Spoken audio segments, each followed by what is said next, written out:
ఆంధ్రప్రదేశ్ రాజకీయాల్లో హోంశాఖ మంత్రిగా ఒక ఎస్సీ మహిళకు గత ప్రభుత్వం వైసీపీ ప్రభుత్వం కూడా ఇచ్చింది. మొదట ఇవ్వడమే కాదు, తర్వాత ఇచ్చిన దాంట్లో కూడా మళ్ళీ ఎస్సీ మహిళకే హోంశాఖ మంత్రిగా ఇచ్చారు. అంటే పూర్తి కాలం ఎస్సీ మహిళ హోంశాఖ మంత్రిగా ఉన్నారు. తిరిగి తెలుగుదేశం పార్టీ ప్రభుత్వం అధికారంలోకి వచ్చిన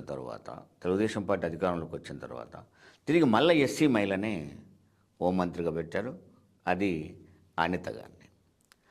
ఈ అనిత గారు హోంశాఖ మంత్రి అయిన తర్వాత, అంటే పార్టీలో ఉన్నప్పుడు మనం మాట్లాడే తీరు పద్ధతి ఇవన్నీ ఎలా ఉంటాయో ప్రభుత్వంలోకి వచ్చినాక కొంత మార్పు వస్తుంది. ఎందుకంటే బాధ్యత పెరగాలి. పార్టీ అధికార ప్రతినిధి ఏమో పార్టీకి మాత్రమే బాధ్యత ఉంటుంది.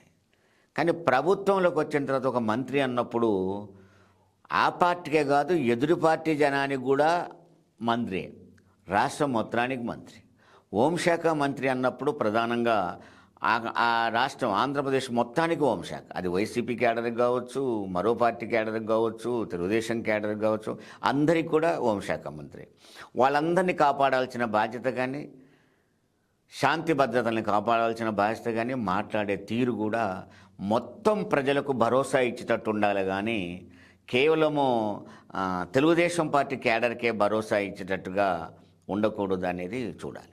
ఇటీవల కాలంలో ఆమె ఒక ప్రెస్ మీట్లో మాట్లాడుతూ, మరి ఆమె తెలుగుదేశం పార్టీకి బలహీనత అనేది చంద్రబాబు నాయుడు చూసుకోవాలి. మాట్లాడుతూ ఆమె చెప్తా ఉంది ఏమనంటే, మా క్యాడర్కు ఒక భరోసా కల్పించాలంటే లెక్కలు క్లియర్ చేయాలట. లెక్కలు క్లియర్ చేయడం అంటే గత ప్రభుత్వం ఏదో చేసింది, దానికి మేము ఖచ్చితంగా మా క్యాడర్ తిరిగి దాడులు చేస్తారు అనే ఒక వాతావరణాన్ని తెచ్చే పద్ధతిలో ఆమె లెక్కలు క్లియర్ చేయాలనే పద్ధతి చెప్తూ వచ్చింది.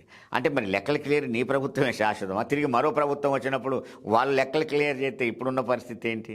ఇది ప్రభుత్వంలో ఉన్నవాళ్ళు, అందులో ప్రధానంగా హోంశాఖ మంత్రిగా ఉన్న వ్యక్తి మాట్లాడాల్సిన మాటలు కావు.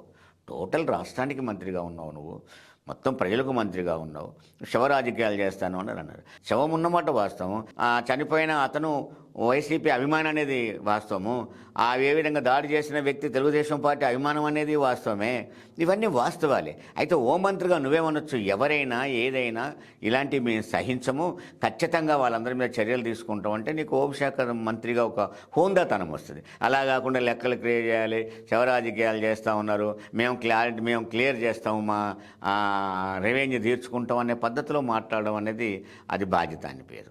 పైగా రెండోసారి ఇప్పుడు మాట్లాడిన దాంట్లో ఏంటంటే, జగన్మోహన్ రెడ్డి గారి ప్రభుత్వం ఏర్పడినప్పుడట సంవత్సరం లోపే హైకోర్టు రాజ్యాంగబద్ధంగా ప్రభుత్వం నడవడం లేదని, కాన్స్టిట్యూషన్ అవాయిడ్ చేయబడుతుందని, రాజ్యాంగాన్ని ఉల్లంఘిస్తున్నారని హైకోర్టు కామెంట్ చేసిందని ఏం చెప్తావు జగన్మోహన్ రెడ్డి గారని ఆమె అడుగుతుంది అప్పటి న్యూస్ చూపెట్టి. మరి దానికి ఎమ్మటే ఇంకో న్యూస్ తెల్లారో మూడో నాడో ఉంటుంది కదా. ఆ న్యూస్ ఏంటి? ఏదైతే హైకోర్టు జడ్జిగా ఉన్న రాకేష్ కుమార్ గారు ఈ కామెంట్ చేశాడో, ఏది రాజ్యాంగాన్ని ఉల్లంఘించబడుతుంది అని చెప్పేసి చేశాడో, అదే జస్టిస్ రాకేష్ కుమార్ని ఒక జడ్జి అయ్యుండి ఇలా కామెంట్ చేయడం కరెక్ట్ కాదని సుప్రీంకోర్టు తప్పుపట్టిన విషయం కూడా, అది కూడా చెప్పుంటే బాగుండేది. అలా అనకూడదు, అది కరెక్ట్ కాదు అని చెప్పి సుప్రీంకోర్టు మట్టికేలేసింది ఆయనకి. మరి అది కూడా చెప్పాల్సిందే. అందుకని ఈ అన్నిటి కాంట్రవర్సీలోకి పోయే బదులు మొత్తం పాలన మీద కాన్సన్ట్రేషన్ పెంచి, శాంతి భద్రతల కాన్సన్ట్రేషన్ పెంచి, పెరుగుతూ ఉన్న క్రైమ్ని తగ్గించే ప్రయత్నం చేసి ఓ మంచి హోంమంత్రిగా పేరు తెచ్చుకోమని సూచన చేయడం తప్ప ఆ విధంగా మాట్లాడడం వల్ల పార్టీకి మంచిది కాదు, ప్రభుత్వానికి మంచిది కాదు, ఆమెకు కూడా మంచిది కాదు.